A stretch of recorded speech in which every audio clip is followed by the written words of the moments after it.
Seminar अच्छा रहा। Seminar के बारे में मैं बाद में बता दूं तो कोई आपत्ति तो नहीं होगी। पहले थोड़ा शास्त्र वांचन कर लेते हैं। जैसा कि आप सब जानते हैं, as you all know, we are all doing the textual study, and the text in discussion is the Tattvartha Sutra, which is also called as Moksha Shastra, and it is a representative text of Jain philosophy, metaphysics, ethics, and logic. It is said that the source of all Jain logic is the Tattvar Sutra and the Mangalacharan of Sarvartha Siddhi. So that is how the Jaina logic tradition starts. But you have the rudiments. Jain logic के जो rudiments है वो अपने को आगमों में मिलते हैं, 14 पूर्वों में मिलते हैं। आते आते आते 600 साल में वो शायद लुप्त प्राय हो गए थे। और तत्वार सूत्र के पहले सब कुछ प्राकृत में ही लिखा जाता था, तो जरूरत थी, फिलॉसफी के टेक्स्ट संस्कृत में लिखे जा रहे थे, तो आचार्यों ने जरूरत महसूस की और तत्वार सूत्र की रचना इस प्रकार आचार्य उमा स्वाति ने पहली शताब्दी के करीब की। And he is celebrated in both the Digambar and Shvetambara tradition. Uma Swami, he is called in the क्या बोले Digambar tradition, and Uma Swati in the Shvetambara tradition. Whatever. Nice. जल्दी जल्दी दिखा दो। या शिव, हाँ देखेंगे, सबने देख, सब पूरा करके आओ, फिर देखेंगे सब लोग। जाओ। तो फर्स्ट चैप्टर में मोक्ष मार्ग, 7 तत्व और प्रमाण और नय से 7 तत्वों को समझने की बात आई थी। और प्रमाण में 5 प्रकार के ज्ञान का वर्णन करके 7 प्रकार का के नय बता करके फर्स्ट चैप्टर को क्लोज किया। और आशा करते हैं कि आपको प्रमाण और नय से 7 तत्वों का यथार्थ श्रद्धान हुआ होगा। नहीं तो आचार्य कहते हैं कि हम आगे बढ़ते हुए इसी बात को 7 तत्वों के श्रद्धान के लिए हम जीव के 5 असाधारण भावों की चर्चा करें। So then in the second chapter के फर्स्ट सूत्र में वो जीव के ही होते हैं ये 5 भाव है ना। शुद्ध जीव के होता है पारिणामिक भाव, और जो कर्म युक्त जीव है, अजीव युक्त जीव है, उसके होते हैं औदायिक भाव। और शुद्ध जीव की, शुद्ध भाव की शरण लेने से जो औपशमिक, शौपशमिक और क्षायिक भाव होते हैं, उनकी चर्चा करके फिर उपयोग जीव का लक्षण बताया। और फिर वहां पर आशा की गई कि उपयोग से आपको जीव तत्व समझ में आ गया। एक जीव का लक्षण एकमात्र उपयोग, यानी ज्ञान दर्शन स्वभाव से ही दूसरी बात होती है। उसके अलावा जो कोई भी भाव है तो जीव के, लेकिन शुद्ध जीव के नहीं। ज्ञान दर्शन के अलावा जो भी भाव है, चाहे राग, द्वेष, कषाय, हर्ष, विषाद, है ना, जो भी भाव होते हैं वो शुद्ध जीव के नहीं है। होते जीव को है, होते जीव को है, लेकिन कर्म के निमित्त से होते हैं। तो इस प्रकार वो चर्चा आगे बढ़ाते हुए हमें बताया गया कि I hope this is just a quick recap of where we are standing. फिर जो जिन जीवों ने अपने उपयोग लक्षण से अपने आत्मा के अनंत पोटेंशियल को, जीव के अनंत पोटेंशियल को जिन्होंने मैनिफेस्ट कर दिया, वो जीव हो गए मुक्त। तो दैट वाज टोल्ड इन सूत्र नंबर 10। एंड देन संसारी जीव कौन होते हैं? समनस्क, अमनस्क, फिर त्रस और स्थावर, फिर पृथ्वी, अप, तेउ, वायु, वनस्पति, और उनके उदाहरण कृमि, पिपीलिका, फिर 5 स्थावर की चर्चा। फिर इंद्रियों की बात आई कि इंद्रियों के माध्यम से हम आत्मा तक कैसे पहुंचे। तो द्रव्येंद्रिय, भावेंद्रिय, तो उसमें निर्वृत्ति और उपकरण और लब्धि और उपयोग, इस प्रकार इंद्रियों का भेद करके, और मन के बारे में, और संगी जीवों के जो मन सहित जीव होते हैं, इस प्रकार वहां तक अपनी चर्चा समाप्त हुई थी। अब आगे सूत्र नंबर 25 पर हम चलते हैं, ठीक है। और जो तत्वार सूत्र की बुक अभी सेमिनार में रिलीज हुई है, उसमें भी अगर आप देखना चाहते हैं इंग्लिश में, अगर आपको नोट्स चाहिए तो वो आपको पेज नंबर 33 पर आप देख सकते हैं। पेज नंबर 33 तत्वार्थ सूत्र की बुक में आप लोग देख सकते हैं, आप लोग मंगा भी सकते हैं। और उसमें सूत्र नंबर 25 इस प्रकार चलता है। क्या कहते हैं, सूत्र पढ़िए, आपके पास कोई ना कोई तत्वार्थ सूत्र का एडिशन होगा, आप उसमें भी देख सकते हैं। तो सूत्र कहता है, विग्रह गतौ कर्म योग, कर्म योग से कर्मण का योग, विग्रह गति में, विग्रह गतौ मतलब विग्रह गति में, सप्तमी है वहां पर, है ना, रामौ, विग्रह गति में क्या होता है, एक कर्मण का योग रहता है। तो अब यहाँ पर योग की चर्चा तो की गई नहीं है, और हमें यहाँ पर कह रहे हैं कि कर्मण का योग होता है। तो अब ये कर्मण का योग क्या है, तो हमें पढ़ाया गया है कि 25 बोल अगर किसी को आते हैं श्वेतांबर ट्रेडिशन में, we have very basic 25 lessons, हर स्थानकवासी तेरापंथी पाठशाला में पढ़ाते हैं। तो वहां पर 8वें बोले योग 15, योग 15 कौन से हैं, तो 4 मन के, 4 वचन के और 7 काया के। 4 मन के कौन से हैं, तो सत्य मनोयोग, असत्य मनोयोग, मिश्र मनोयोग, व्यवहार मनोयोग। वही 4 वचन के होते हैं, सत्य भाषा, असत्य भाषा, मिश्र भाषा और व्यवहार भाषा। और फिर 7 काया के, तो 7 काया के कैसे गिनाते हैं तो सुनिएगा। 5 प्रकार के शरीर आते हैं, औदारिक, वैक्रिय, आहारक, तेजस, कार्मण। तो औदारिक, औदारिक मिश्र 2 हो गए, फिर वैक्रिय, वैक्रिय मिश्र 2 हो गए, फिर आहारक, आहारक मिश्र 6 हो गए, और 7वां होता है कार्मण काय योग। तो इस प्रकार 7 प्रकार के काय योग जीवों के पाए जाते हैं। अब इनके डिटेल में जाएंगे तो थोड़ा सा समय लग जाएगा। जैसे हम कभी सत्य के बारे में चिंतन करते हैं, चिंतन करते हैं और बोलते हैं, तो वो हो गया सत्य मनोयोग और सत्य भाषा। कभी हम असत्य के बारे में चिंतन करते हैं, असत्य बोलते हैं, तो वो हो गया असत्य। कभी हम मिला जुला बोलते हैं, मिक्सिंग, तो वो हो गया मिश्र मनोयोग और मिश्र भाषा। और व्यवहार में जैसे कहते हैं कि मेरी ड्रेस छोटी हो गई, तो वो सत्य भी नहीं है, असत्य भी नहीं है, मिश्र भी नहीं है, व्यवहार ऐसा ही चलता है। हम नहीं कहते कि बच्चा बड़ा हो गया, हम यही कहते ड्रेस छोटी हो, लेकिन ड्रेस तो छोटी होती नहीं है। तो वो असत्य भी नहीं है, वो सत्य भी नहीं है, वो व्यवहार। तो इस प्रकार वो भाषा, वचन, मन और भाषा का मन और वाणी का प्रयोग इस प्रकार 4 प्रकार का चलता है।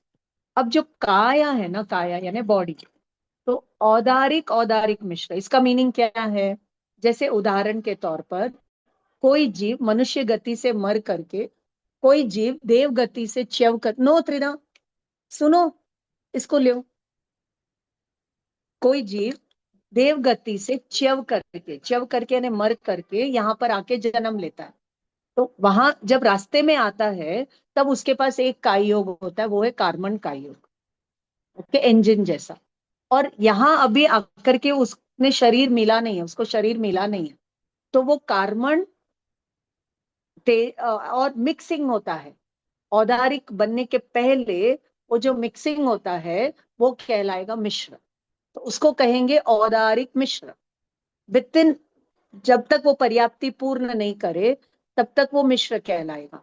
और जैसे ही पर्याप्ति पूर्ण करके वो औदारिक शरीर बना लिया, अब औदारिक कायो काम करे। ऐसे ही दूसरा उदाहरण लेते हैं, कोई मनुष्य जन्म से मर करके देव पर्याय में गया, तो अभी उसका देव का वैक्रिय शरीर, उसके परमाणु उसको पूरे मिले नहीं है, तब तक वो इंटरमीडिएटरी स्टेट में वो कार्बन का योग और तेजस शरीर उसके पास होता ही है, तेजस और कार्बन शरीर होता ही है। तो वो तेजस और वहां का वैक्रिय परमाणु मिलते हैं, तब उतनी इंटरमीडिएटरी टाइम में वो कहलाएगा मिश्र। और फिर वैक्रिय शरीर बन जाता है, फिर वैक्रिय काय योग ऑपरेट कर। तो इस प्रकार taijas and karman will combine with audarik, तो वो कहलाएगा औदारिक मिश्र। वैक्रिय के साथ कंबाइन होने के पहले का जो होगा तो वो कहलाएगा वैक्रिय मिश्र। ऐसे ही आहारक के साथ कंबाइन होने के पहले का it will be called as आहारक मिश्र। तेजस अलग से नहीं मिलेगा, तेजस अलग से नहीं मिलेगा, इसलिए उसको मिश्र में गिना दिया गया है।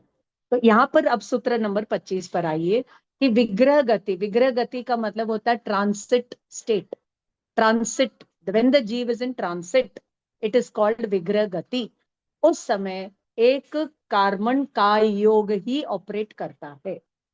नेक्स्ट सूत्र 26, I want to finish this chapter today. अनुश्रेणी ही गति ही। अब ये जो ट्रांसिट होता है वो कैसा होता है? गति श्रेणी, वो गति जो है श्रेणी के अनुसार होती है। श्रेणी का मतलब होता है एक एक पैटर्न, एक स्ट्रेट लाइन, एक पैटर्न के तहत होता है। और वो पैटर्न स्पेस में, आकाश के प्रदेशों में एक गति जो है वो श्रेणी के अनुसार होती है। नेक्स्ट कहते हैं अविग्रह जीवस्य। जो जीव है ना, कौन से जीव? मुक्त जीव। अब जो अर्यंत बन गया जीव, अब सिद्ध बनने वाला है, सिद्ध गति को प्राप्त होने वाला है, वो मुक्त जीव की गति कैसी होती है? अविग्रह। अविग्रह का मतलब है मोड़ रहित। विग्रह का मतलब क्या हुआ? मोड़, मतलब एक पैटर्न के तहत चलता है। विग्रह रहित का मतलब है मोड़ रहित। यहाँ पर विग्रह का मतलब मोड़ भी दिया है, और यहाँ पर मोड़ कितने होने वाले हैं वो अभी बताने वाले। मोड़ कैसे कैसे होते हैं वो भी बता। मोड़ का मतलब है, क्या बोलते हैं, अ, जैसे लेफ्ट और राइट डायरेक्शन चेंज होता है ना, उसको बोलते हैं मोड़, है ना। टर्निंग, टर्निंग होता है वहां पे लेफ्ट राइट, तो उसको कहते हैं मोड़। लेकिन जो मुक्त जीव होते हैं, जैसे फॉर एग्जाम्पल यहाँ पर कोई जीव मुक्त हुआ, तो वो सीधा बिना मोड़ के एकदम टॉप ऑफ द यूनिवर्स जाके सेटल हो जाए। It will not take a left turn और अ राइट टर्न, सीधा सीधा जाएगा ऊपर। क्यों सीधा जाता है? That is told in the 10th chapter. क्यों जीव सीधा जाता है और क्यों ऊपर जाता है, वो 10th चैप्टर में बताए। क्यों ऊपर जाकर के रुक जाता है, वो सब 10th चैप्टर में बताएं। ठीक है, वो मुक्त जीवों की बात है। अब संसारी जीवों की बात कर रहे हैं कि सूत्र नंबर 28, विग्रहपति च संसारिणः प्राक चतुर्भ्यः। अर्थात विग्रहवती, विग्रहवती का मतलब क्या है? विथ विग्रह और विदाउट विग्रह। च में विदाउट वाला ले लेना। किसकी? संसारी जीवों की। चार समय के पहले पहले जीव दूसरी जगह जाकर के सेटल हो जाएगा। अभी जैसे वेदांत वैदिक परंपरा में बोलते हैं ना कि द जीव विल बी इन द, क्या बोलते हैं वो, पितर लोक में रहेगा। फिर उसको वहां पर एक जन्म, एक शरीर दिया जाएगा, फिर वो वहां जाके जन्म लेगा।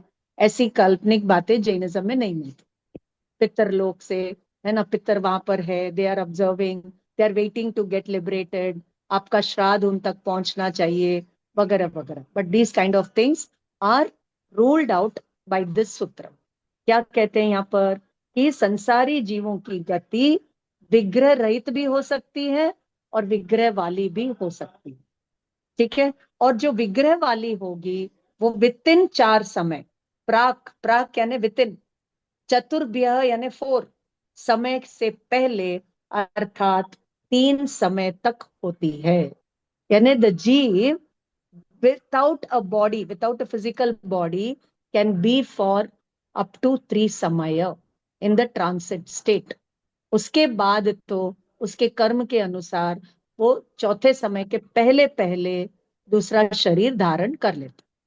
और कैसे धारण करेगा? पहले मिश्र होगा, फिर औदारिक, या पहले मिश्र होगा या वैक्रिया, तो इस प्रकार। ठीक है।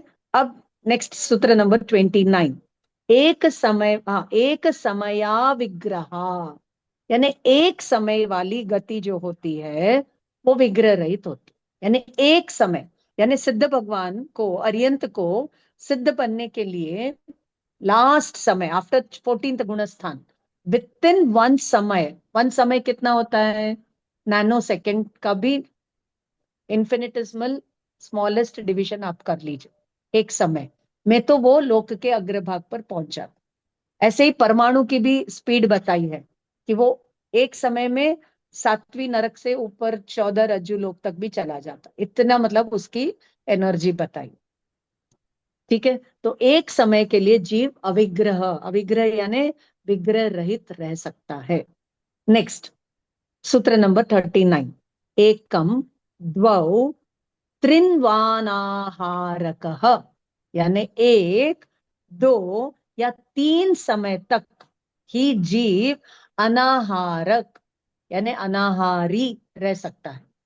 उसके बाद तो वहां वहां के पुद्गल वो ग्रहण करने लगता है, तो वो आहारक में आ जाएगा। आहारक मतलब क्या बोले, आहार कर, नॉट दैट आहारक शरीर वाला आहारक नहीं लेना, यहाँ पर आहार पुद्गल को ग्रहण करता है।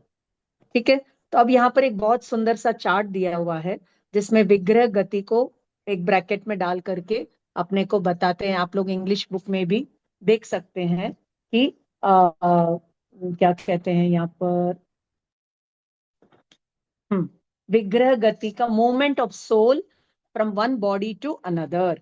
जीव एक शरीर को छोड़ करके दूसरे शरीर में जाता है, शरीर के लिए, शरीर को ग्रहण मतलब शरीर को एम्बॉडी करने के लिए, एम्बॉडीड स्टेट में जाने के लिए जो मूवमेंट करता है उसको विग्रह गति कहते हैं।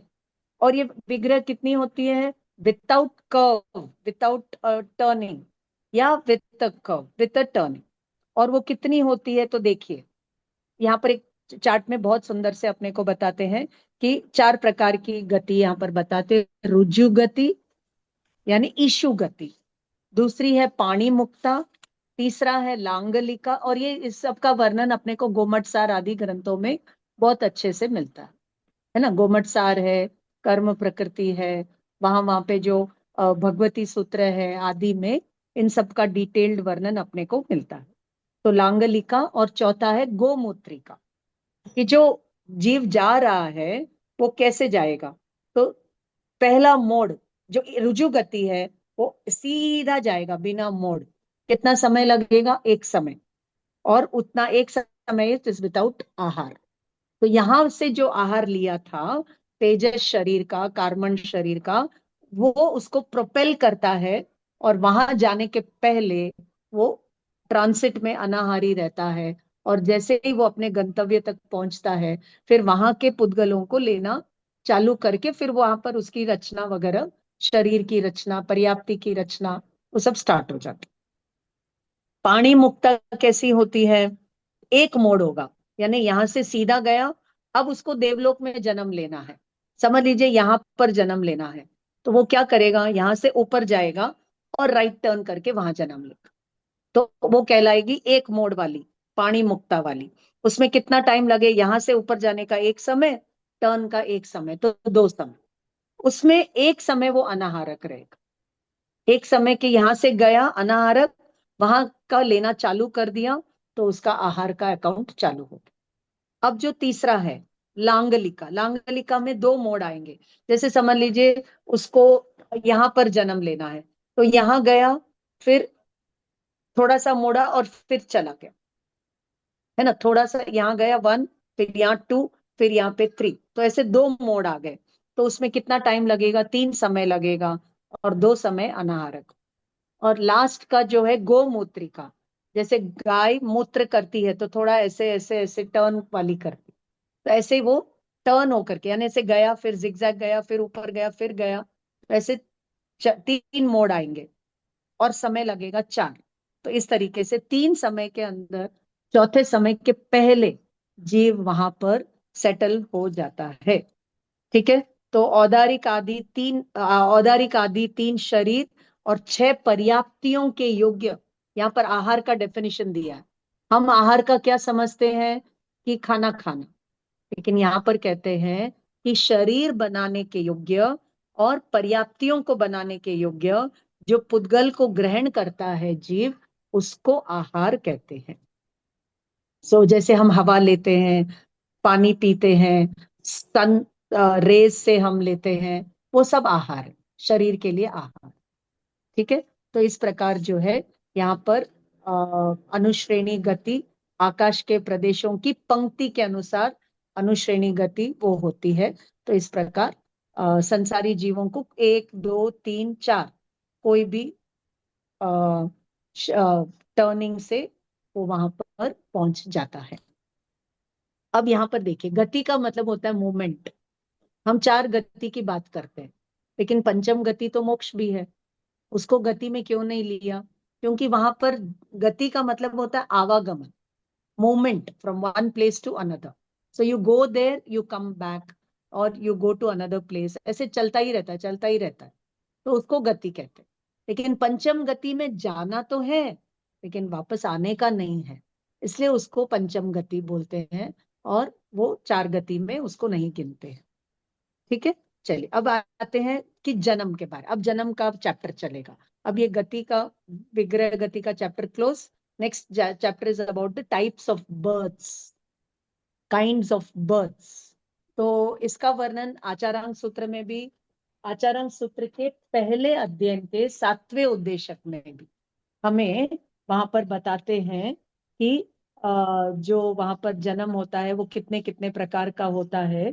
तो वहां पर बताते हैं कि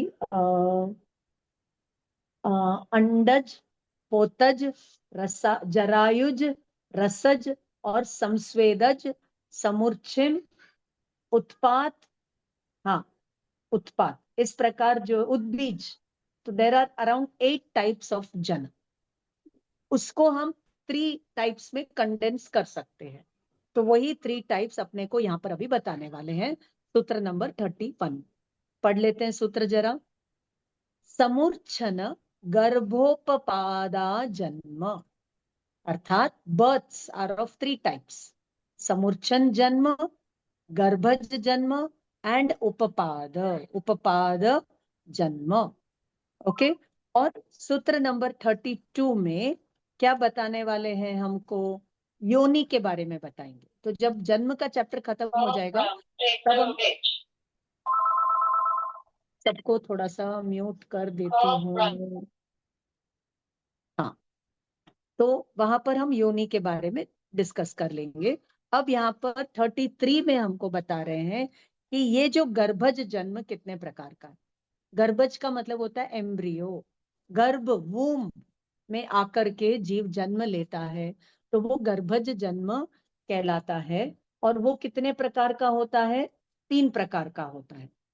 वो होता है अंडज, नीचे बाद में आएगा, अंडज, पोतज एंड जरायुज। अंडे के रूप में मुर्गी के अंडे, है ना, दूसरे जीवों के अंडे के रूप में मछली के अंडे। तो इस प्रकार अंडों में जो आकर के जन्म लेते हैं, तो उनका कहलाएगा अंडज। अज का मतलब होता है जन्म, अज का मतलब होता है जन्म। अग्रज, अग्रज यानी आगे जन्म लेने वाला, बड़ा भाई। अनुज यानी पीछे आने वाला, जन्म लेने वाला, तो वो छोटा भाई। तो इस प्रकार अंडज यानी अंडे से उत्पन्न होने वाला। दूसरा है जरायुज, सूत्र नंबर 33, जरायुज अंडज पोतानाम गर्भ, यानी गर्भज जन्म 3 प्रकार का, जरायुज, अंडज एंड पोतज। तो जरायुज का मतलब क्या होता है? They are born with the placental covering, जिसको बोलते हैं जेर। जेर में लिपटा होकर के बच्चा बाहर आता है, उसको कहते हैं जरायुज। और अंडे से पैदा होता है तो अंडज। और पोतज, पोतज यानी without the placental covering, they drop out, तो वो कहलाता है पोतज। तो जरायुज में किसका एग्जाम्पल आएगा? गाय, हाथी आदि के जो बच्चे हैं। और पोतज में आएगा सिंह, नेवला आदि। तो मनुष्य को भी हम पोतज में ले सकते हैं, दैट चर्ममय थैली से निकलते हैं। चर्ममय थैली, द प्लासेंटल कवरिंग से जो ड्रॉप होते हैं, प्लासेंटल कवरिंग नहीं, जो एम्ब्रियोनिक, जो, मुझे इतनी बायोलॉजी तो नहीं आती है, from that placenta they drop out. So इस प्रकार, maybe the word I am using also is wrong, placenta भी नहीं बोलते होंगे। प्लासेंटा तो वो अम्बिलिकल कॉर्ड के साथ वो जुड़ा होता है, उसको बोलते हैं। तो वैसे, ठीक है। तो ये 3 प्रकार के गर्भज जन्म कहलाते हैं। इसके अलावा नेक्स्ट 34th सूत्र, उपपाद जन्म कैसा होता है? देव नारकाणाम उपपाद, यानी देवता और नारकियों का जन्म न अंडे से होता है, न पोतज, न जरायुज। वहां पर भी माता पिता का संयोग नहीं है। वो उपपात जन्म। उपपात का मतलब क्या है?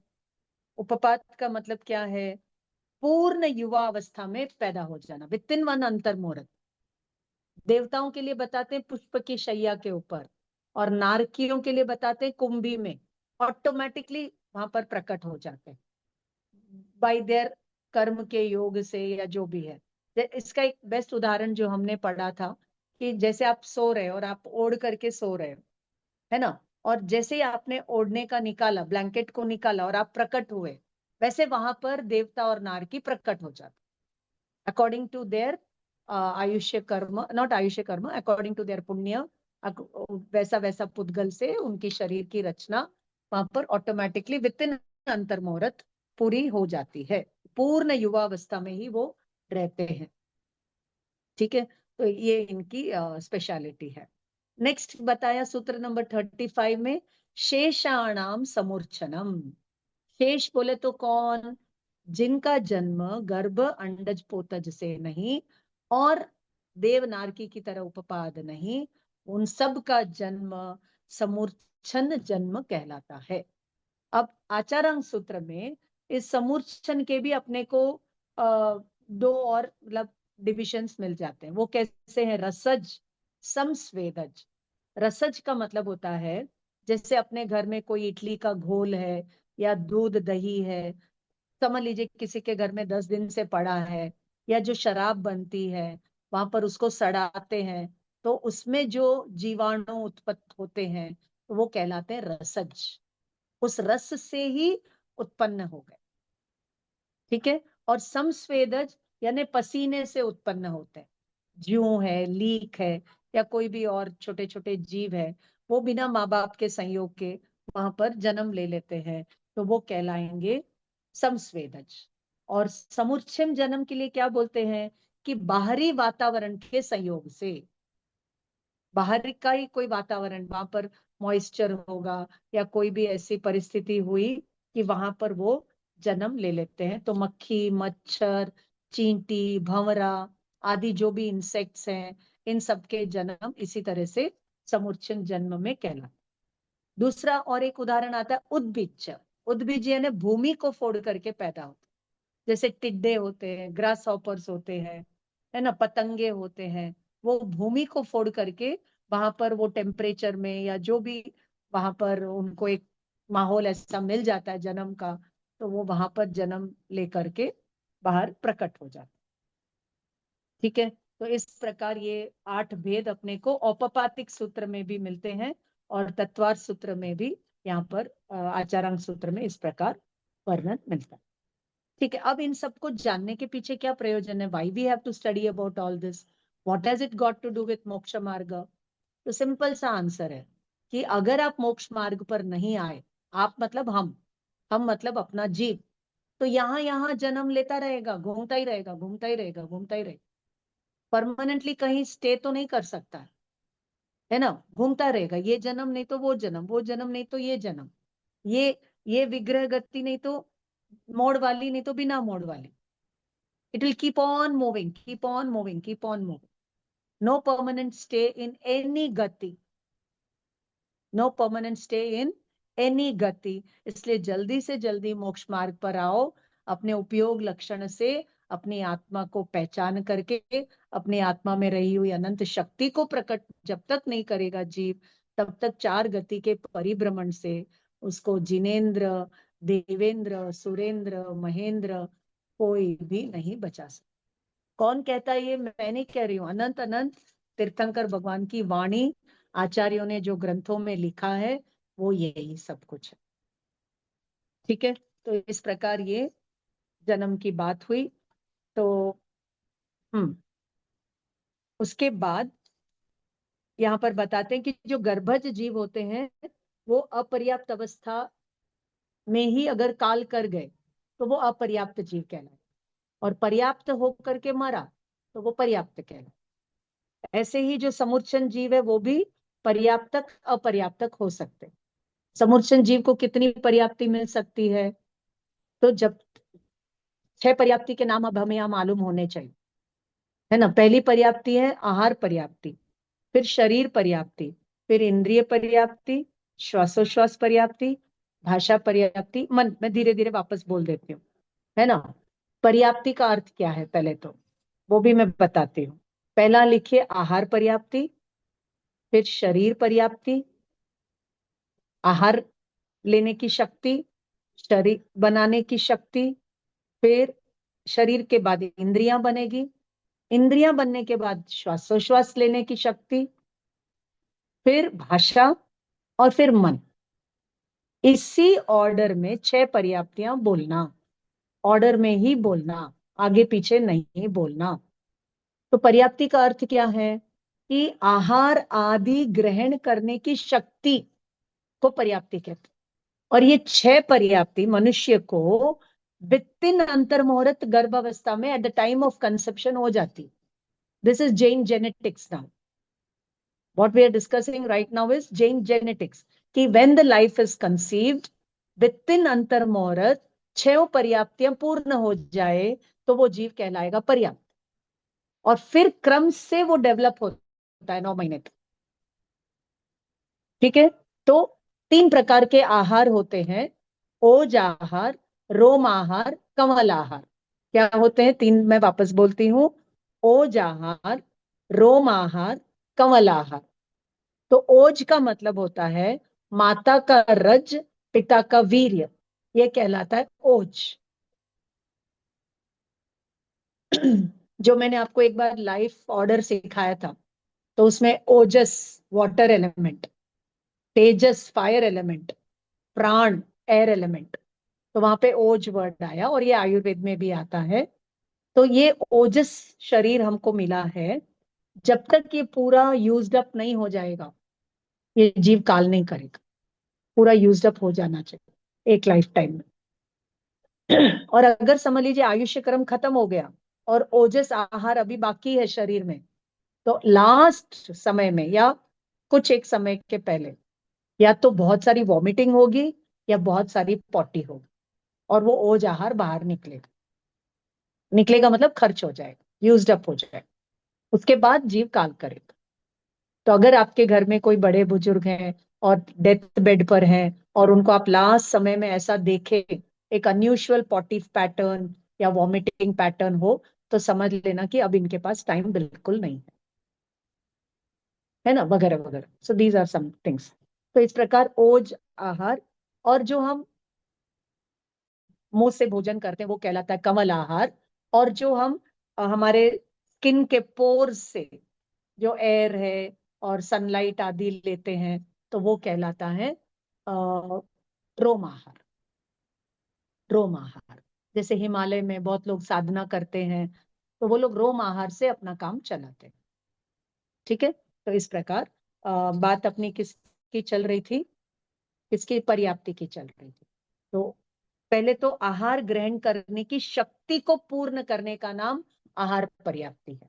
आहार लेना पर्याप्ति नहीं है, आहार लेने की शक्ति, उसको पर्याप्ति, आहार पर्याप्ति कहते हैं।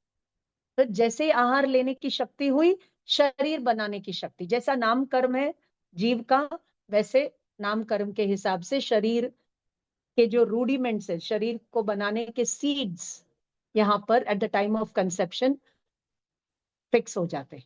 तो शरीर पर्याप्ति कहलाती। फिर इंद्रिय पर्याप्ति। अब कौन कौन सी इंद्रियां कैसी बनेगी, कब बनेगी, उसकी शक्ति वहां पर विद इन अंतर्मुहूर्त और eight the time of conception जीव पूर्ण कर ले। फिर इंद्रिय के बाद श्वास लेने की शक्ति। अब जीव को श्वास लेने, अब जीव पर्याप्तियां पूरी कर रहा था और मर गया। एक इंद्रिय वाला है तो एक इंद्रिय की पर्याप्ति लिया, लेकिन श्वास नहीं ले पाया, मर गया, तो वो कहलाएगा अपर्याप्त। एक इंद्रिय के लिए, बे इंद्रिय को क्या मिलेगा, भाषा वर्ग, भाषा पर्याप्ति तक उसको जाना पड़ेगा।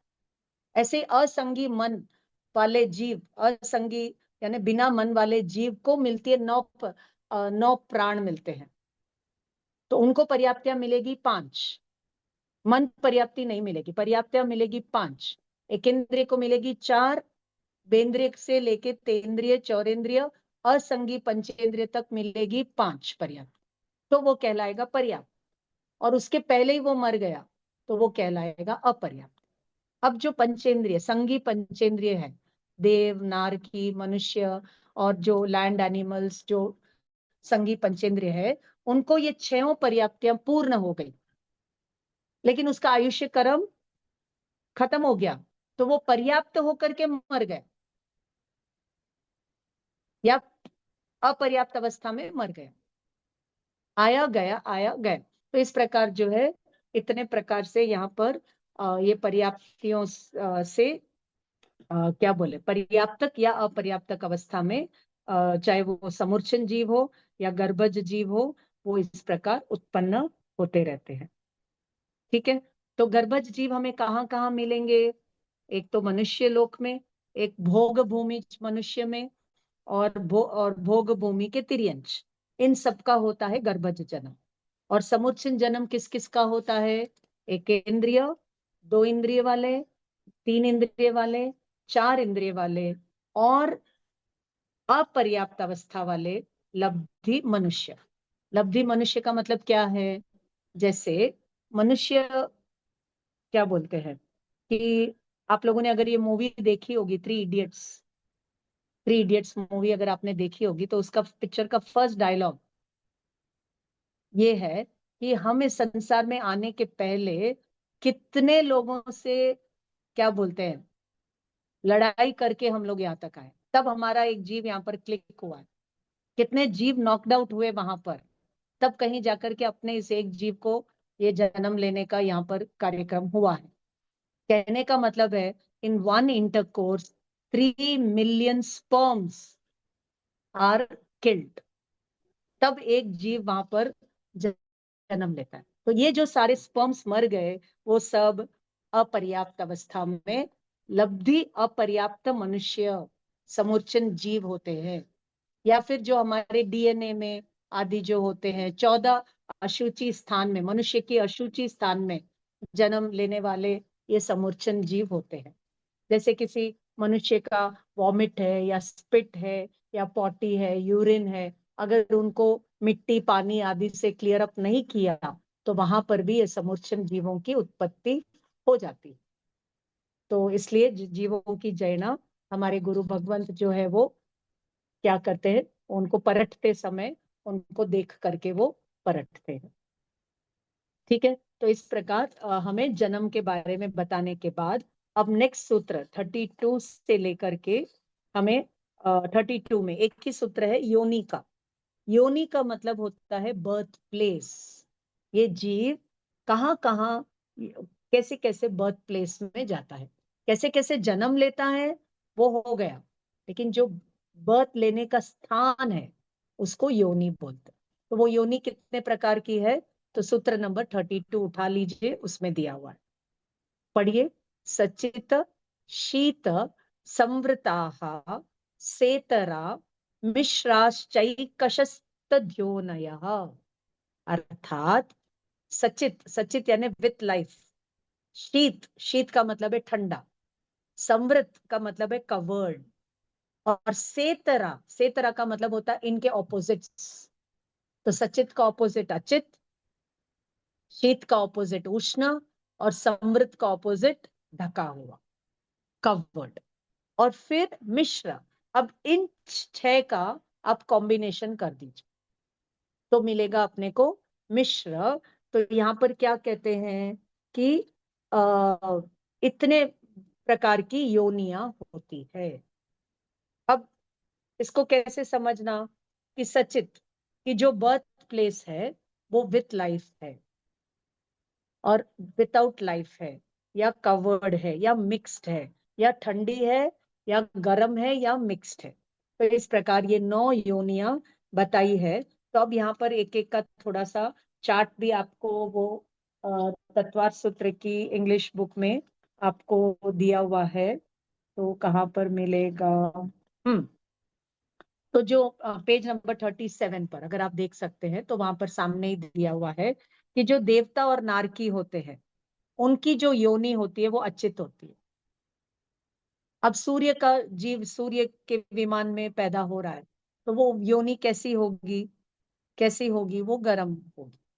कोई मून, मून का है तो वहां ठंडी हो। तो शीत या उष्ण कोई भी देव और नारकी की हो सकती है। और वो संवृत यानी कवर्ड होती है, वो अपने को दिखती नहीं। गर्भज मनुष्य और तिर्यंच की सचित अचित तीनों प्रकार की हो सकती है, और शीत उष्ण तीनों प्रकार की हो सकती है, और समृत विवृत कवर्ड अनकवर्ड कैसी भी हो सकती है।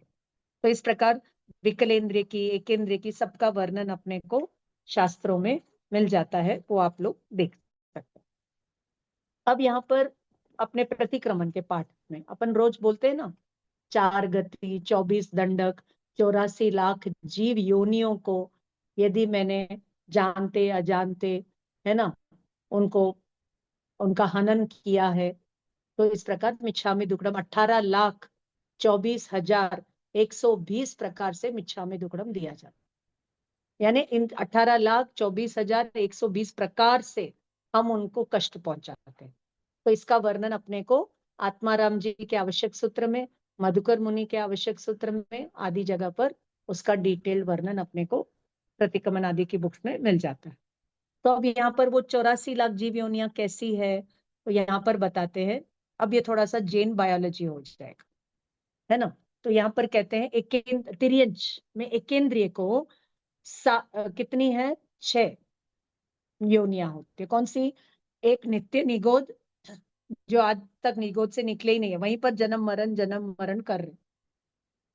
फिर इतर निगोद, यानी निगोद से तो निकले, ये सारा संसार का व्यवहार किया, वापस वहां पर लैंड हो गए, है ना। तो श्वेतांबर परंपरा में नित्य निगोद को कहते हैं अव्यवहार राशि, और इतर निगोद को कहते हैं व्यवहार राशि। नाम का ही भेद है, बाकी कोई भेद नहीं है। अव्यवहार राशि यानी उन्होंने कोई जगत का व्यवहार नहीं किया आज तक, वहीं पर एक इंद्रिय पर्याय में ही निगोद अवस्था में, वनस्पति अवस्था में, सूक्ष्म वनस्पति में जन्म मरण जन्म मरण जन्म मरण हाईली फास्ट स्पीड में, कि एक श्वास में तो 17.5 बार जन्म मरण हो जाए। सबसे ज्यादा दुख यदि किसी जीव को इस संसार में है तो वो निगोद जीवों को। ये किसने बताया? केवली ने अपने ज्ञान में देख करके बताया। केवली ने इनको क्रिएट नहीं किया। ऑल जीव are uncreated indestructible. All Jeev and Ajeev in this universe are uncreated and indestructible from the potential point of view. But पर्याय, हर समय पर्याय में तो नवीनता है, पर्याय का जन्म, पर्याय का मरण। तो बिना जन्म मरण के कोई पर्याय है नहीं, और द्रव्य ध्रुव का तो कोई जन्म मरण नहीं है। तो इस प्रकार दोनों कॉन्ट्रडिक्टरी रियल्स को exist in the same substance, ये अपने अनेकांत की बात होगी। तो नित्य निगोद, जो आज तक निगोद से निकले नहीं, कोई व्यवहार किया नहीं, अव्यवहार राशि। और जो निकल करके सारा व्यवहार करके 2000 सागर टाइम तक ही वो बाहर रहेंगे। निगोद से बाहर रहने का टाइम पीरियड 2000 सागर है। उसके बाद तो कंपलसरी जीव विल लैंड इन निगोद। उससे ज्यादा टाइम कोई जीव को 2000 प्लस सागर के अलावा 2001 सागर भी नहीं मिलेगा। ये कहाँ लिखा हुआ है? धवला जी में लिखा है और पर्णवर्णा सूत्र में लिखा, त्रस पर्याय। ओके। उसके बाद पृथ्वी, जल, अग्नि, वायु, प्रत्येक की 7-7 लाख, तो टोटल कितनी हो गई? 42 लाख। और प्रत्येक वनस्पति यानी एक आम के फल में एक जीव, तो वो कहलाएगा प्रत्येक वनस्पति। उसकी कितने टाइप्स मिलेंगे? 10 लाख। फिर विकलेंद्रिय, 2 सेंस, 3 सेंस, 4 सेंस, वो कितने कितने हैं? तो प्रत्येक की 2-2 lakh types, 2-2 lakh birth places है, ठीक है। तो वो हो जाएगी 6 लाख। और तिर्यंच पंचेंद्रिय की जो बर्थ प्लेस है वो हो जाएगी 4 लाख। फिर नारकी की 4 लाख, देवताओं की 4 लाख, मनुष्य की 14, इस प्रकार 84 लाख कुल योनियां। This many types, places of birth, this many types of places of birth. तो इस प्रकार ये योनि की बात हुई। अब सूत्र नंबर 36 में शरीर की बात करें कि ये जीव को कैसा कैसा शरीर मिलता है। और सबसे ज्यादा खतरनाक, शरीर में रही हुई एकत्व बुद्धि। शरीर में रही हुई एकत्व बुद्धि से जीव संसार में घूमता है। तो कौन से हैं शरीर? देखिए सूत्र नंबर 36 को पढ़ लीजिए। ये आपको अपने इंग्लिश बुक में आपको मिलेगा पेज नंबर 38 पर। सूत्र: औदारिक, वैक्रिय, आहारक, वैक्रियकाहारक, तैजस कार्मणानि शरीराणि। ये नपुंसकलिंग है, शरीराणि, इसलिए कार्मणानि। तो औदारिक, औदारिक का अर्थ होता है the body that is made of, क्या बोले अपने ह्यूमन बींग्स के लिए, the bones, muscles, blood, plasma आदि से जो शरीर बना हुआ है वो औदारिक। और जो देवता और नारकी का शरीर है वो है वैक्रियक। और जो एडवांस लेवल के मुनिराज है, उनको कोई डाउट आया, उनको तीर्थंकर की रिद्धि देखनी है, they want to visit but they can't pay a visit with this audarik sharir, so उनके शरीर से एक क्लोन बॉडी जैसा निकलता है विच इज कॉल्ड एज आहारक शरीर। वो वहां पर जाएगा, अपना डाउट क्लियर करके वापस इस शरीर में आ जाता है, तो वो कहलाता है आहारक शरीर, है ना। और तेजस शरीर is the electric body which gives warmth, heat to our body, and हमारा जो टेम्परेचर रेगुलेट होता है, मेटाबॉलिज्म होता है, वो सब ये तेजस शरीर के फंक्शन से होता है। और एक कर्म का जो शरीर है, जो हर एक के पास 8 प्रकार के कर्मों का जो शरीर है, कार्मण शरीर। अब ये जो औदारिक शरीर के लिए हम बोल सकते हैं फिजिकल बॉडी, वैक्रिय शरीर के लिए बोल सकते हैं सेलेस्टियल जीवों का जो वैक्रिय शरीर, जो गायब हो सकता है, छोटा हो सकता है, बड़ा हो सकता है ना। वो चाहे तो 1 से 10 मल्टीप्लाई कर ले अपने बॉडी को, वैक्रिय विक्रिया कर सकते हैं, है ना। सो वो वैक्रिय शरीर। और आहारक शरीर एक क्लोन बॉडी जैसा। तेजस शरीर is the electric body, and karman sharir is the subtle body of karmas, द्रव्य कर्मों के पिंड, भूत जो कार्बन शरीर है उसको कार्बन शरीर। अब सूत्र नंबर 37 क्या कहता है? परम परम सूक्ष्मम, यानी औदारिक से सूक्ष्म वैक्रिय, वैक्रिय से सूक्ष्म आहारक, आहारक से सूक्ष्म तेजस, एंड तेजस से भी सूक्ष्म होता है कार्बन शरीर। तो इस प्रकार ये परम परम आगे आगे का शरीर is subtler than the previous one, ऐसा समझ। फिर कैसे कहते हैं? सूत्र नंबर 38: प्रदेश तो असंख्येय गुणम प्राक तेजसात, यानी प्राक यानी बिफोर, तेजस शरीर के पहले के जो 3 शरीर है वो कैसे है? प्रदेशों की संख्या कितनी है? असंख्यात प्रदेशी है।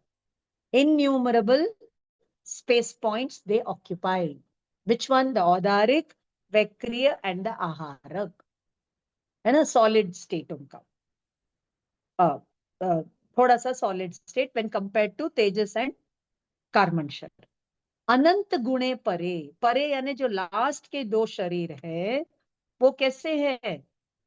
उत्तरोत्तर, एक से बढ़कर दूसरा वाला अनंत गुण वाला है, अनंत गुणे सटल है, ऐसा सूत्र नंबर 39 में बताया। अब 40 में क्या बताने वाले हैं? अप्रतिघाते। अप्रतिघाते का मतलब क्या है?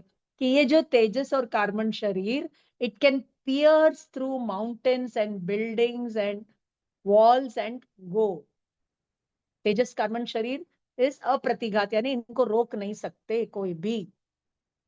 जैसे एक कोई जीव निकला तो वो तेजस और कार्बन शरीर के साथ निकला, औदारिक शरीर यहीं पड़ा रहता है और वो कहीं भी पार करके वो जा सकता है, उसको कोई भी रोक नहीं सकता है। और इन शरीरों का इस जीव के साथ कब से संबंध है? तो सूत्र नंबर 41 कहता है अनादि संबंधे, अनादि काल से ये तेजस और कार्बन शरीर हर जन्म में बदलते रहते हैं, हर इंस्टेंट में बदलते रहते हैं। जैसे नदी में पानी हर इंस्टेंट में बदल रहा है, बट नदी वो की वो है, ऐसे ये तेजस और कार्बन शरीर में प्लस माइनस होता रहता है। बट ये तेजस और कार्बन शरीर जीव के साथ कब से है? अनादिकाल से। और कब छूटेंगे? जब जीव 14वें गुणस्थान को पार करेगा, है ना, तभी वो तेजस और कार्बन शरीर टोटली वैनिश होंगे। ठीक है, तो सूत्र नंबर 41 में बताया अनादि संबंध सर्वस्य। सूत्र नंबर 42 कह रहा है सर्वस्य, यानी सभी संसारी जीवों, नॉट जस्ट फॉर जैन्स और फॉर बिलीवर्स और नॉन बिलीवर्स और हिंदूज और Muslims, nothing like that. This is the secular thought of science end of Jainism. सर्वस्य यानी ऑफ ऑल द जीव, whether you believe in it और not, you know it or not, you accept it or not, these two bodies are there with all the जीव। ठीक है, तो 3 विशेषता बता दी यहाँ पर कि किसी से रुकता नहीं, किसी को रोकता नहीं, अनादिकाल से संबंध है, और क्या है, संतति की अपेक्षा से अनादिकाल से है, और सादी, विथ बिगिनिंग विथ एंड। एक पुद्गल आया निकला, एक आया निकला, आया निकला, उसकी अपेक्षा तो निर्जरा भी वहां पर हो रही, और सभी संसारी जीवों के होते। अब एक साथ इस जीव को कितने शरीर मिल सकते हैं, तो सूत्र नंबर 43 में बताते हैं। क्या बताते हैं, तदादिनी भाज्यानि युगपद एकस्मिन् आचतुर्भ्यः, यानी तदादिनी, तद आदिनी, उनमें आदि एक साथ, भाज्यानि यानी भजना से, परम्यूटेशन कॉम्बिनेशन से, युगपत यानी एक साथ, एक से लेकर के 4 शरीर तक इस जीव को एक टाइम में मिल सकते हैं। ठीक है, तो एक शरीर कौन सा होगा, जब वाटे बहता है, वाटे बहता मतलब ट्रांसिट में है, तब एक कार्बन का योग वहां पर रहता है। ठीक है, और 2 शरीर होंगे तो कौन से होंगे, तो वापस वाटे बहते में, सॉरी, वाटे बहते में एक कार्बन का योग है, लेकिन शरीर तो 2 है, शरीर तो 2 है, तेजस और कार्बन। और 3 होंगे तो कौन से होंगे, तो मनुष्य को औदारिक तेजस कार्बन, देवता और नारकी होगा तो वैक्रिय तेजस कार्बन, कोई मुनि है उनको औदारिक तेजस कार्बन है, लेकिन लब्धि से, शक्ति से उन्होंने आहारक शरीर भी प्रकट कर लिया, प्रकट कर लिया मतलब योगिक पावर से हो गया, बट एक टाइम में वो दोनों ऑपरेट नहीं करेंगे, है ना। आहारक, तो एक में वो औदारिक, क्या बोले, आहारक ऑपरेट करेगा तो औदारिक ऑपरेट नहीं करेगा, औदारिक ऑपरेट करेगा तो आहारक ऑपरेट, वो ट्रांस, वो कौन हो जाएगा, वो है लेकिन वो ऑपरेशन में नहीं है। और 4 शरीर है तो कौन से हो सकते हैं, औदारिक, तेजस, वैक्रिय, कार्बन। किसी, जैसे समझ लीजिए गोशालक, गोशालक ने अपनी वैक्रिय शक्ति प्रकट की तो उसको वैक्रिय शरीर, जैसे हनुमान जी है ना, उनको भी वैक्रिय शरीर मिला, वो भी गायब हो सकते थे, अणिमा, महिमा, लघिमा, छोटा करना, बड़ा करना, तो चक्रवर्ती आदि के पास भी ये वैक्रिय शरीर लब्धि आदि से प्रकट हो सकती है, मुनिराज को तप आदि के माध्यम से भी प्रकट हो सकती है। ठीक है, तो तेजस, कार्बन और औदारिक, हु विल हैव 2 गति के जीव, मनुष्य एंड तिर्यंश, और तेजस, कार्बन, वैक्रिय 2 गति के जीव, देव एंड नारकी, और आहारक शरीर ओनली फॉर रिद्धिधारी मुनि, एंड विक्रिया ऑल्सो फॉर रिद्धिधारी मुनि और सम चक्रवर्ती, ऐसे हो सकते। नेक्स्ट सूत्र नंबर 44 में बताते हैं निरुपभोगम अंत्यम, अंत्य वाला, अंत्य वाला अंतिम शरीर जो है वो उपभोग रहित है। उपभोग का मतलब क्या है कि आप क्या बोले, उसका भोग नहीं कर सकते, है ना। जैसे ये औदारिक शरीर से, इंद्रिय और मन से हम भोगते हैं, खाना खाना या जो भी सूंघना वगैरह हम करते हैं इस औदारिक शरीर से, पुद्गल शब्द को ग्रहण करते हैं, विशन से देखते हैं, स्मेल को ग्रहण करते हैं, टेस्ट करते हैं, ऐसे इस कार्बन शरीर को ना तो आप सुन सकते हैं, ना देख सकते हैं, ना स्मेल कर सकते हैं, ना टेस्ट कर सकते हैं, ना टच कर सकते, वो उपभोग रहित है वो। It is a causal body for all the bodies, it is the causal body. अब ये कार्बन शरीर में भी हमको 3 प्रकार का शरीर लेना पड़ेगा, एक भाव कर्म, एक द्रव्य कर्म, और एक जो 9 कर्म दिलाता है। औदारिक शरीर ऑल कम्स अंडर 9 कर्म। एक उदाहरण देती हूँ, जैसे समझ लीजिए ये बुक है, तो बुक का जो पेपर है वो पेड़ का औदारिक शरीर है, या कोई मार्बल है तो वो उस पृथ्वी का औदारिक शरीर, या कोई ब्रिक है, घर की ब्रिक है, वॉल है, तो वो उस पृथ्वी का औदारिक शरीर। रोटी है, वो गेहूं के वनस्पति का औदारिक शरीर है। कपड़े हम पहनते हैं, कॉटन है, तो वो इस कॉटन वनस्पति का औदारिक शरीर। तो हम जो यूज कर रहे हैं वो औदारिक शरीर को डेड फॉर्म में हम यूज, जैसे चना, चना हम उबालते हैं, तो चना इज विथ लाइफ, और उबल गया, उसमें जो जीव थे वो निकल गए, और वो जो है वो अभी डेड बॉडी ऑफ द चना। बोलना थोड़ा ऑकवर्ड लगता है, बट समझाने के लिए मैं ऐसे ही बोल रही हूँ। पानी, गर्म पानी किया, तो पानी के जीव तो निकल गए, अब वो जो पानी का वो जो क्या बोले औदारिक शरीर है, वो औदारिक शरीर का पिंड है वहां। ठीक है। अब सूत्र नंबर 45 में क्या कहते हैं? गर्भ समूर्छन गर्भ समूर्छन जमाध्यम, अर्थात पहले का जो शरीर है, 5 प्रकार के जो शरीर बताए थे ना, औदारिक, वैक्रिय आदि में, जो पहला शरीर है, कौन सा औदारिक शरीर, वो गर्भज और समूर्छन जन्म से होता है। या तो गर्भज में मिलेगा या समूर्छन जीव, समूर्छन जितने भी समूर्छन जीव है उन सब का शरीर विल बी औदारिक शरीर। ठीक है। सूत्र नंबर 46 में बताते हैं, वैक्रियक शरीर औपपातिकम वैक्रियकम, यानी देवता और नारकी का जो उपपाद जन्म है वो वैक्रिय शरीर उपपाद जन्म से होता है। तो इस प्रकार ये शरीर की चर्चा समाप्त करने के बाद थोड़ा सा और शरीर के बारे में बताते हैं। 47 क्या कहते हैं कि आ, ये जो ये जो वैक्रिय शरीर है ना, यहाँ पर वैक्रिय शरीर की बात हुई थी सूत्र नंबर 46 में। सो इन 47 दे आर टेलिंग लब्धि प्रत्ययम च, यानी ये वैक्रिय शरीर लब्धि से भी प्राप्त हो सकता है। कोई मुनिराज योग ध्यान साधना करते हैं, तो कोई चक्रवर्ती है ना, विशेष रिद्धि से, चक्रवर्ती का तो नहीं मालूम, चक्रवर्ती के तो 14 रिद्धियां होती है, बट नो बेटा, नो बेटा, 5 मिनट्स बेटा, 5 मिनट। तो मुनिराज को तप विशेष से प्राप्त हो, वैक्रिय लब्धि से प्राप्त, प्रत्यय यानी प्राप्त होती। नेक्स्ट वन, तेजसमपि, ये जो तेजस शरीर है ना, तेजस शरीर कौन सा वाला, जो गोशालक ने तेजोलेशिया फेंकी थी, वो तेजस शरीर भी लब्धि से प्राप्त हो सकता है। तो वो पॉजिटिव माइंडेड वालों को भी हो सकता है, नेगेटिव माइंडेड वालों को भी। तो यहाँ पर एक उदाहरण देते हैं कि जो तेजस शरीर होता है वो 2 प्रकार का होता है, अनिसरण एंड निसरण।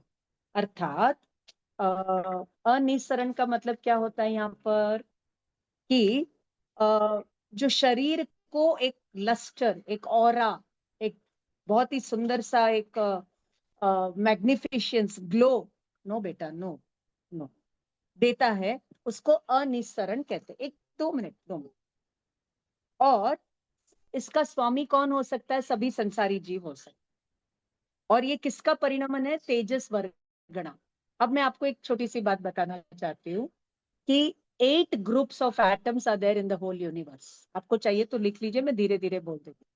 एक तो 5 प्रकार के शरीर है, औदारिक वर्गणा, फिर वैक्रिय वर्गणा, फिर आहारक वर्गणा, औदारिक वर्गणा, वैक्रिय वर्गणा, आहारक वर्गणा, तेजस वर्गणा, कार्बन वर्गणा, फिर श्वासोश्वास वर्गणा, भाषा वर्गणा एंड मनोवर्गणा। मैं धीरे धीरे बोल देती हूँ। Audarik, vaikriya, aharak, taijas, karman, 5 types of bodies, are made of 5 types of groups of atoms. Vargana मतलब group of atoms. Okay? The whole universe में ये 8 groups of atoms है. औदारिक, बैक्टीरिया, आहारक बॉडीज बनाए, तेजस कार्बन, और फिर श्वासोश्वास वर्गणा. 5 minutes बच्चा, 5 minutes. श्वासोश्वास वर्गणा, भाषा वर्गणा एंड मनोवर्गणा. तो हमारा मन किससे बना है? मन रूपी मन के ग्रुप ऑफ एटम्स. जो हमारा ब्रीदिंग है वो श्वासोश्वास ग्रुप ऑफ एटम्स से बना. जो भाषा निकलती है, वॉइस, और बेंद्रिय से लेके पंचेंद्रिय तक, उनका है भाषा वर्गण.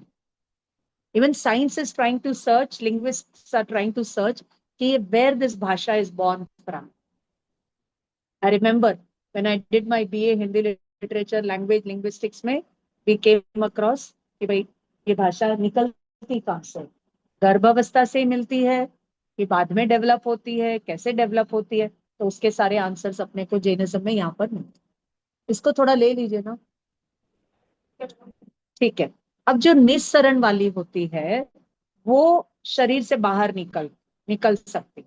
It is like a missile body which a jiva can take it out. Okay. और वो किसकी होती है? औदारिक वर्गना होती है. Audarik group of atoms in a very high potential format में वो एनर्जी को बाहर निकाल करके वो शुभ अशुभ दोनों प्रकार की हो सकती है. वो तेजस शरीर का काम. हाँ. अब जो शुभ होती है ना, वो करुणा के कारण बाहर निकलती है, दाहिने खंडे से निकलती है, श्वेत वर्ण शुभ आकृति की होती है, और किसी रोग, प्लेग आदि जो पैंडेमिक होते हैं उनको दूर करने के लिए निकलती. और जो अशुभ होती है, क्रोध के कारण निकलती है, बाएं खंडे से निकलती है, सिंदूरी वर्ण की होती है, और मन में रही हुई विरुद्ध वस्तु और स्वयं को भस्मीभूत करने वाली, जैसे गौशाला. तो इस प्रकार अपने को तेजस शरीर का वर्णन मिलता है. अब इसका और डिटेल आपको पढ़ना है तो you have to go to इधर सर्वार्थ सिद्धि, राजवार्तिक, श्लोकवार्तिक और जैनेन्द्र सिद्धांत कोश. 4 places you will find. There may be other places also, but 4 prime sources where you can trace more of these details. ठीक है. अब जो 49 सूत्र, और कितने बचे सूत्र यहाँ पर? सिर्फ 4 सूत्र मैं उनको पूरा कर देती हूँ. कि ये जो आहार, अब एक एक शरीर के डिटेल्स दे रहे हैं. तो आहारक, औदारिक का दे दिया, वैक्रिय का दे दिया, तेजस का दे दिया. अब ये जो आहारक शरीर है वो किसको होता है? तो सूत्र नंबर 49 कि वो शुभ होता है, शुभम, विशुद्धम, अव्याघाती च आहारकम, प्रमत्त संयतस्यैव. अर्थात जो प्रमत्त है लेकिन संयमी मुनिराज है, बट आत्मा में लीन नहीं है, प्रमाद में है, तो उनको कोई जिज्ञासा हुई तो वो ऐसा एक शुभ शरीर, आहारक शरीर यूज करते हैं, जो कि शुभ होता है, शुभ उद्गल का बना हुआ होता है, विशुद्ध होता है, और व्याघात रहित. It can cross boundaries and reverse and oceans and mountains and. ठीक है. और ये छठे गुणस्थान वाले मुनि को ही होता है, बियॉन्ड 7वें गुणस्थान वाले मुनि को नहीं होता. ठीक है. नेक्स्ट सूत्र नंबर 50 बताता है नारक समूर्छिनो नपुंसकानी. यानी जो नारकी के जीव है और समूर्छन जीव है वो सब जेंडर, अब यहाँ पे जेंडर बताते हैं, सब नपुंसक ही होते हैं. न देवाहा, देव कभी भी नपुंसक नहीं होते.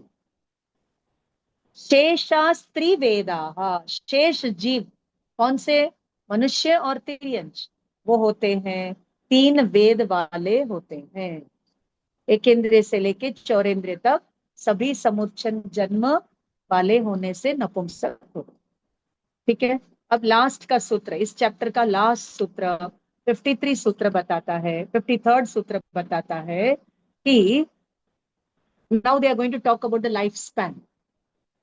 अपवर्त्य अनपवर्त्य, परिपूर्ण आयु भोग करके मरते हैं, उसको कहते हैं अनपवर्त्य आयुष्य। नेक्स्ट थोड़ा पढ़ लेते हैं सूत्र। औपपातिक चरम उत्तम देह असंख्येय वर्षायुषो अनपवर्त्य आयुष, यानी जो औपपातिक जन्म वाले होते हैं, कौन, देवता और नारकी, और चरम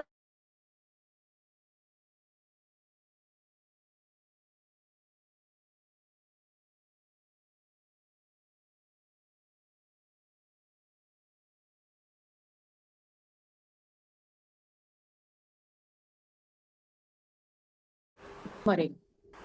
तो वहां पर क्या होता है, वहां पर क्या होता है कि वो अपने आयुष्य को फटाफट फटाफट फटाफट भोग करके भी खत्म करके जा सकते। कटोरी लेकर आ, बाकी के अपना टाइम पूरा करके ही जाएंगे। इसका एक छोटा सा एग्जाम्पल देते हैं। एक मिनट, हाँ, ले जा, फिनिश दिस, कम। जैसे किसी को 100 साल जीना है। First of all, we should understand that our lifespan is not counted by the number of years. It is counted by the nadi ka khatka. I don't know what you call nadi ka khatka in English. It is a pulse or it is your breath or whatever it is. है ना? तो वो जब जितना हमारा नाड़ी का खटका लेना लिखा है वो सिस्टमैटिकली पूरा होता है, तो वो कहलाता है अनपवर्त्य आयु। और किसी को फटाफट फटाफट फटाफट वो खर्च हो गया तो वो कहलाएगा अपवर्त्य आयुष्य। जैसे एक उदाहरण से मैं आपको इसको समझा करके अपने शब्दों को विराम दूंगी। जैसे किसी को मैंने 100 रुपीज दिए, तो वो 100 रुपीज को रोज एक एक रुपया खर्च करके 100 मिनट्स या 100 डेज या 100 आवर्स में खर्च कर देता है। और कोई ऐसा करता है कि एक ही दिन में पूरे 100 खर्च कर दिए। कहने का मतलब ये है कि हम जब इस लाइफ में आते हैं तो एक लिमिटेड सेट ऑफ आयुष्य कर्म लेकर आते हैं। उसको जब तक पूरा खर्च नहीं करेंगे हम यहाँ से नहीं जा सकते, और जब तक दूसरे जन्म का नहीं बांधेंगे तब तक हम यहाँ से प्रस्थान भी नहीं करेंगे। है ना? आयुष्य कर्म लाइफ में एक ही बार बंधेगा, हर तीसरे समय में बंधने की संभावना रहती है, और आयुष्य कर्म पूरा खर्च करके मरते हैं। अब कोई है जो जल्दी जल्दी जल्दी खर्च कर देता है, तो वो 100 साल को 40 साल में ही खर्च कर दिया और मर गया। और कोई है जो 100 साल को आराम से अपने हिसाब से वो खर्च होता है। और ऐसे किनका, जो उपपाद जन्म वाले हैं, जो चरम देह वाले हैं, और जो असंख्यात वर्ष के भोग भूमि वाले मनुष्य और तिर्यंश है, उनका अनपवर्त्य आयुष्य। तो इतना मात्र कह करके तत्वार्थ सूत्रकार ये सेकंड चैप्टर को समाप्त करके हमें बता रहे हैं कि मोक्ष मार्ग पर नहीं आए तो कैसा जन्म हो सकता है, कैसी योनि हो सकती है, कैसा शरीर हो सकता है, क्या जेंडर हो सकता है, क्या क्या आपके आइडेंटिफिकेशन बॉडी रिलेटेड मार्क्स यहाँ पर हो सकते हैं।